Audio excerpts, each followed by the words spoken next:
Bienvenue dans ce podcast consacré aux cultures francophones.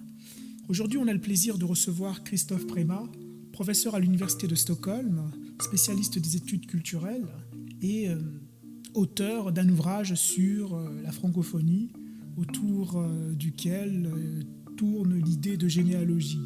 Comment a été pensé cet ouvrage? Quelle en est la genèse? Le titre de l'ouvrage, Pour une généalogie critique de la francophonie, qui était paru en 2018 aux éditions universitaires de Stockholm. Le mot généalogie est important parce que je me suis dit, on entend beaucoup un discours sur les institutions de la francophonie, on a une journée internationale de la francophonie, on a un discours de promotion qui est un peu ronronne en fait en arrière-plan, et je voulais m'intéresser en fait au lien entre la francophonie institutionnelle et puis concrètement ses résultats, à savoir le soutien à l'enseignement du français, aux littéraires francophones au pluriel. Donc c'est ça qui m'a amené en fait à travailler sur cette francophonie. Et puis la deuxième raison, c'est que en fait, lorsqu'on regarde un petit peu ce qui a été écrit sur la francophonie, et notamment la francophonie institutionnelle, on tombe sur beaucoup d'ouvrages, mais qui sont souvent des ouvrages d'acteurs de premier plan, ou des gens qui vont avoir un regard beaucoup plus normatif, c'est-à-dire qu'ils vont partir du principe, c'est très bien, en fait, il faut absolument soutenir la langue française, et puis, bien sûr, ils vont expliquer ce qu'ils sont en train de faire.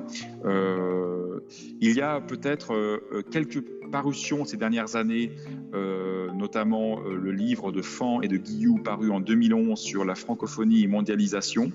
Et les travaux de Michel Guillou sont peut-être assez pionniers en la matière et liés aussi à l'installation d'un institut sur la francophonie à l'université de Lyon.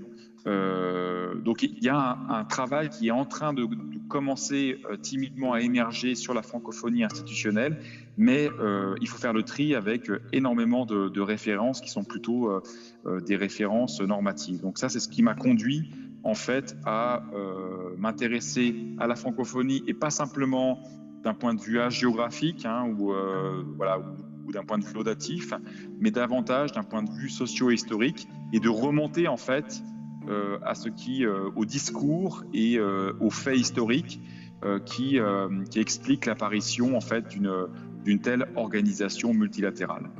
Comment tu relis les deux parts de ta réflexion, d'un côté la francophonie institutionnelle et de l'autre la francophonie culturelle?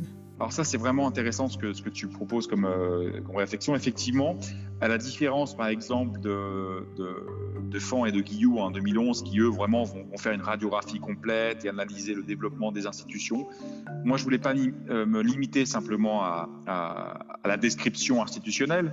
On trouve des tas de documents, et en plus il faut bien sûr, c'est important aussi d'un point de vue critique, aussi le terme critique dans le titre est important pour pouvoir comprendre en fait la logique du fonctionnement.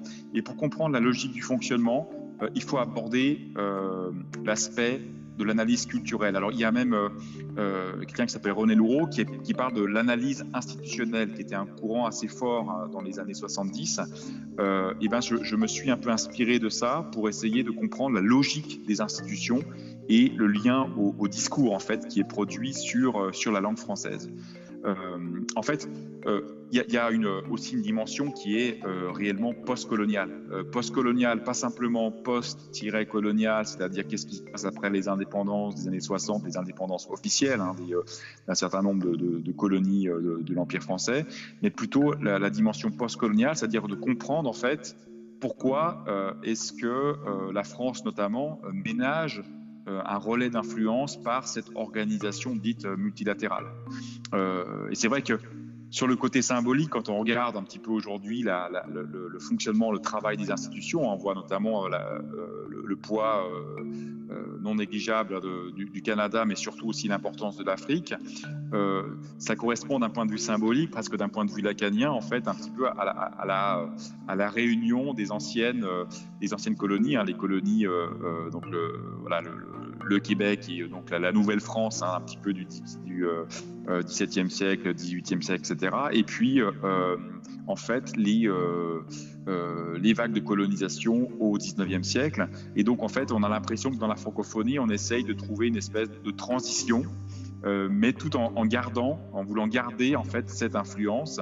Et c'est pourquoi il va y avoir un discours aussi autour en fait de la langue française comme vecteur de civilisation. Et j'en viendrai. Alors peut-être pour développer maintenant un peu plus sur comment ça se met en place, il faut regarder évidemment les origines d'ailleurs des mots francophones, francophonie. C'est à la fin des années 1880. C'est un géographe, Onésime Reclus, qui utilise en fait le terme, qui va lui s'intéresser plutôt aux communautés linguistiques.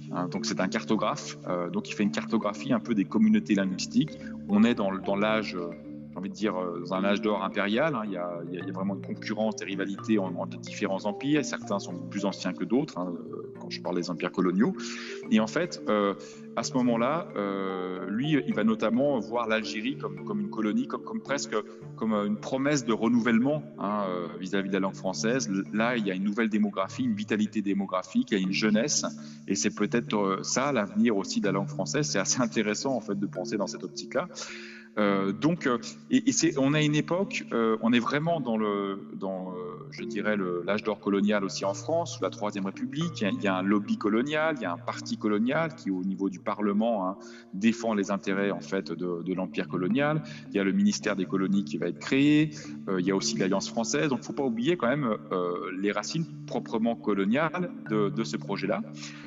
Et puis, donc, ensuite, petit à petit, cet empire va être aussi mobilisé au gré des circonstances géopolitiques de la France. Je pense bien sûr à la Première Guerre mondiale. On a évoqué il y a quelques années, notamment suite au centenaire de la Première Guerre mondiale, on a beaucoup parlé des tirailleurs sénégalais, mais il faudrait parler en fait des contributions aussi générales des colonies françaises à l'effort de guerre. Et puis aussi voir comment en fait petit à petit, en fait, la France va s'engager sur le plan géopolitique vraiment aussi en pensant à son empire. Et ça va durer jusqu'à la Seconde Guerre mondiale. Et là, il va y avoir une rupture parce que la France, en fait, perd la guerre très vite contre l'Allemagne. Et puis, elle va survivre, en fait, grâce à son empire colonial. Parce qu'en fait, même dans les rapports entre De Gaulle et Churchill, la grande question qui se pose, mais c'est comment et qu'est-ce qu'on va faire en fait de la France et de son empire, alors que la France a, et je mets ça entre guillemets, une certaine tradition administrative, une organisation aussi qu'elle maîtrise, et ça peut pas se déléguer du jour au lendemain. Donc voilà. Donc et ça, les acteurs de l'époque en sont très conscients. De Gaulle le premier, qui finalement, notamment, va penser à cet aspect-là et va ouvrir la voie d'ailleurs à cette décolonisation à partir des conférences de Brazzaville de 30 juillet 1944. Donc ça se déroule pendant une semaine. Il a un fameux discours où il évoque le principe d'autodétermination des peuples, et donc ça va annoncer la décolonisation. Alors j'en parle parce que parallèlement, c'est très important de comprendre que les premiers acteurs des indépendances vont avoir souvent des liens en fait à cet empire colonial et à la politique française. Je prends le cas de Senghor, Léopold Sédar Senghor, le premier président du Sénégal et qui est considéré presque comme l'inspirateur du projet francophone. Senghor, il est député de la 4e République, il est ministre, il connaît parfaitement le système politique français c'est un acteur aussi décisif et important. Il y a d'autres acteurs qui sont un petit peu moins en lumière, mais qui sont après la Seconde Guerre mondiale, à partir de la loi de la départementalisation de 1946, notamment pour l'outre-mer, où certaines régions ou certains départements acceptent de continuer dans l'administration française, vont avoir aussi un rôle, mais c'est quand même Senghor et d'autres. Merci d'avoir écouté ce podcast qui était un entretien avec Christophe Prémat.